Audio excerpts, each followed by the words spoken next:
Halo, kembali lagi dengan saya Dr. Patriot dari Klinik Utama CMI, Canon Medicine Indonesia, dengan acara CMIpedia, di mana kita akan menjelaskan seputar penyakit. Sekarang saya akan mencoba menjelaskan mengenai ISK atau infeksi saluran kemih. Apa itu ISK atau infeksi saluran kemih?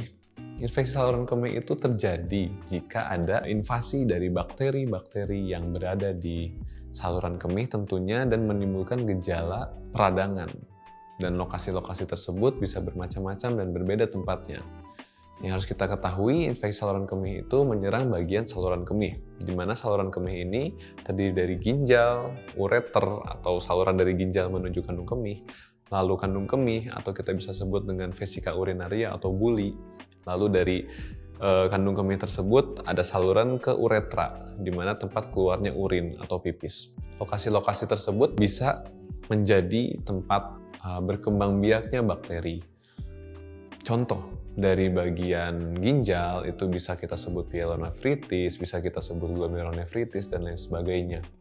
Lalu di bagian ureter atau saluran dari ginjal menuju kandung kemih bisa kita sebut sebagai ureteritis.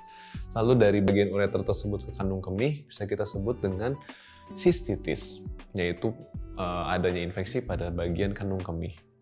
Dan satu lagi, jika infeksi tersebut menyerang bagian uretra menjadi uretritis. Namun secara garis besar jika ada orang yang mengidap infeksi di bagian saluran kemih kita sebutnya dengan ISK atau infeksi saluran kemih. Lalu penyebab dari infeksi saluran kemih ini apa? Paling sering memang bakteri. Bakteri tersebut bisa masuk melalui eksternal dari bagian saluran kemihnya atau kulit bagian luar dan terutama lebih sering menyerang pada wanita. Karena saluran kemih bagian uretra atau saluran yang mengeluarkan urin di bagian terakhir itu lebih pendek daripada pria, sehingga mereka lebih berisiko dalam terkena infeksi saluran kemih. Lalu gejala-gejala yang muncul itu seperti apa? Contoh, bisa seperti demam, kemudian nyeri pada saat buang air kecil, lalu dia ada perasaan pipis yang tidak lampias, dia sudah pipis tapi rasanya kayak belum selesai gitu. Lalu bagaimana cara mencegahnya?